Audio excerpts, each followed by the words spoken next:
Assalamualaikum warahmatullahi wabarakatuh. Perkenalkan, nama saya Rizky Wahyuni dengan NIM 20250 10 20 15. Program studi Perbankan Syariah kelas A.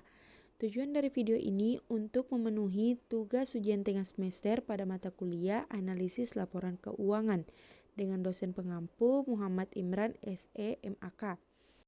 Baik, langsung saja. Yang pertama, pendahuluan laporan keuangan. A. Pengertian laporan keuangan. Laporan keuangan adalah suatu proses yang dengan penuh pertimbangan dalam rangka untuk membantu mengevaluasi posisi keuangan dan hasil aktivasi perusahaan pada masa sekarang dan masa lalu, dengan tujuan utama untuk menentukan perkiraan dan prediksi yang paling mungkin mengenai kondisi dan performance perusahaan pada masa yang akan datang. B. Tujuan dan manfaat laporan keuangan. Yang pertama, mengetahui posisi keuangan perusahaan. Yang kedua, mengetahui kelemahan apa saja yang menjadi kekurangan perusahaan. Yang ketiga, untuk mengetahui kekuatan-kekuatan yang dimiliki. Yang keempat, untuk mengetahui langkah-langkah perbaikan apa saja yang diperlukan untuk ke depan berkaitan dengan posisi keuangan perusahaan saat ini.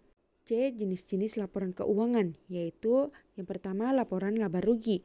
Laporan laba rugi atau income statement merupakan laporan keuangan yang berisi kinerja suatu perusahaan. Yang kedua, laporan perubahan modal.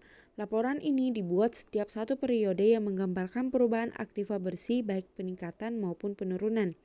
Yang ketiga, laporan neraca. Laporan keuangan perusahaan berupa neraca atau balance sheet dibuat untuk mengetahui posisi dan informasi keuangan. Yang keempat, laporan arus kas. Informasi terkait keluar masuknya aliran kas perusahaan akan terangkum dalam laporan arus kas atau cash flow statement. D. Prinsip-prinsip dalam konsep akuntansi. Yang pertama, ada biaya historis. Yang kedua, penandingan atau akuntansi akrual. Yang ketiga, pengungkapan penuh. Yang keempat, materialitas. Dan yang kelima, konservatisme. D. Keterbatasan laporan keuangan. Yang pertama, laporan keuangan dibuat secara umum. Yang kedua, proses penyusunannya tidak terlepas dari transaksi dan pertimbangan-pertimbangan tertentu. Yang ketiga, pembuatan laporan keuangan ini disusun berdasarkan pada sejarah. Yang keempat, laporan keuangan bersifat konservatif. Yang kelima, laporan keuangan selalu berpegang teguh kepada sudut pandang ekonomi. F. Metode dan teknis laporan keuangan. Yang pertama, ada metode analisis secara horizontal yang meliputi teknik analisis perbandingan, analisis tren, analisis sumber dan penggunaan dana, dan yang keempat, analisis perubahan keuntungan.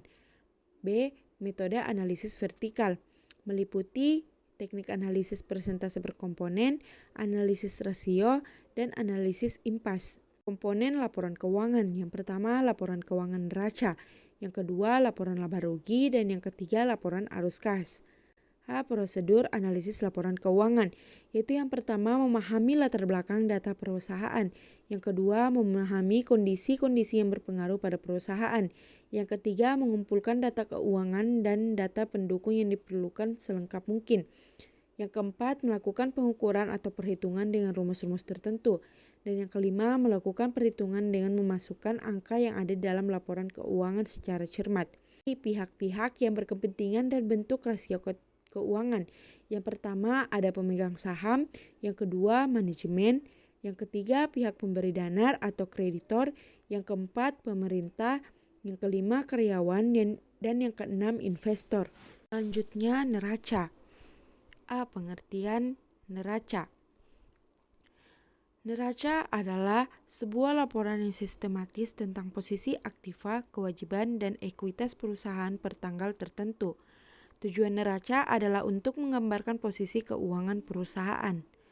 B. Kegunaan laporan posisi keuangan atau neraca. Yang pertama, mengevaluasi struktur pendanaannya, yang dimana dilihat informasi tentang perbandingan sumber pendanaan melalui utang dibandingkan dengan ekuitas. Yang kedua, jika dilihat dari isinya, laporan ini berfungsi sebagai perhitungan tingkat pengembalian dan dasar evaluasi struktur modal perusahaan. Yang ketiga, untuk menganalisis likuiditas, solvabilitas, dan fleksibilitas. C. Elemen neraca atau laporan keuangan. Yang pertama, aktiva, yaitu hasil perolehan dari transaksi yang terjadi di masa lalu maupun sekarang. Yang kedua, kewajiban, yaitu pengorbanan manfaat ekonomi. Dalam hal ini adalah aktiva yang telah lalu, masa kini maupun masa depan sebagai pemenuhan kebutuhan perusahaan. C. Ekuitas, yaitu modal yang mana mendasari kegiatan operasional perusahaan sebagai basis pendanaan kegiatan tersebut yang di masa depan akan mengalami kenaikan maupun penurunan. D. Komponen-komponen dalam neraca, yaitu yang pertama aktiva atau disebut dengan aset. Dia dibagi menjadi dua kelompok, yaitu ada aktiva lancar yang dimana aset yang tingkat likuiditasnya tinggi, dan yang kedua aktiva tetap yang dimana dia aktiva yang dipergunakan dalam perusahaan dan mempunyai kegunaan yang melebihi satu masa pembukuan. B. Kewajiban, yang dimana juga dia dibagi menjadi dua kelompok, yaitu kewajiban jangka pendek yang dimana kewajibannya akan jatuh tempo dalam 1 tahun atau dalam siklus kegiatan normal perusahaan. Yang kedua, kewajiban jangka panjang, yang dimana dia hutang yang jatuh temponya lebih dari 1 tahun digolongkan ke dalam kewajiban jangka panjang. C. Modal, yaitu suatu hak yang tersisa atas aktiva suatu lembaga setelah dikurangi kewajibannya. E. Informasi yang disajikan dalam laporan posisi keuangan atau neraca, yaitu yang pertama ada aset tetap, yang kedua properti investasi, yang ketiga aset berwujud, yang keempat aset keuangan, yang kelima investasi dengan menggunakan metode ekuitas. F. Keterbatasan dalam laporan posisi keuangan atau neraca, yaitu yang pertama ada penilaian aktiva perusahaan, yang kedua intangible asset atau aset tidak berwujud yang dihasilkan secara internal atau tidak diakui. Yang ketiga ada post of balance sheet yang tidak bisa disajikan di neraca. Yang keempat penggunaan beberapa pertimbangan dan estimasi untuk beberapa elemen neraca. G. Format neraca. Dalam format neraca itu terbagi menjadi dua, yaitu ada bentuk perkiraan, yang dimana bentuk akun ini menyajikan berbagai unsur laporan neraca dengan cara berdampingan atau bersebelahan. Yang kedua, laporan neraca Staffel, yaitu laporan yang disusun vertikal atau kiri atau dari atas ke bawah. H. Cara menyusun laporan neraca. Yang pertama, tentukan periode laporan, yang kedua kalkulasi aset perusahaan, yang ketiga kalkulasi kewajiban perusahaan, yang keempat kalkulasi ekuitas, dan yang kelima membandingkan ekuitas dan liabilitas dengan aset.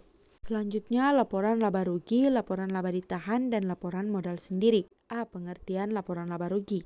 Laporan laba rugi adalah laporan keuangan yang secara sistematis menyajikan hasil usaha perusahaan dalam rentang waktu tertentu. Laporan tersebut menyajikan penghasilan selama satu periode dan beban untuk memperoleh penghasilan tersebut pada periode yang sama. Manfaat dan kegunaan laba rugi. Yang pertama, mengevaluasi kinerja perusahaan pada masa lalu. Yang kedua, memberikan gambaran dalam memprediksi kinerja masa depan.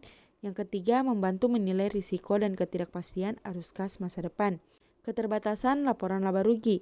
Yang pertama, item-item yang tidak dapat diukur secara akurat tidak dilaporkan dalam laporan laba rugi. Yang kedua, angka-angka dalam penentuan laba dipengaruhi oleh asumsi, metode, dan standar-standar akuntansi tertentu. Yang ketiga, menggunakan pertimbangan dalam pengukuran laba. Unsur-unsur laporan laba rugi. Yang pertama ada pendapatan, yang kedua beban, yang ketiga keuntungan, dan yang keempat kerugian. B. Laporan laba ditahan. Menurut Kieso, laba ditahan merupakan saldo laba yang digunakan untuk usaha. Laba operasional adalah sumber utama laba ditahan.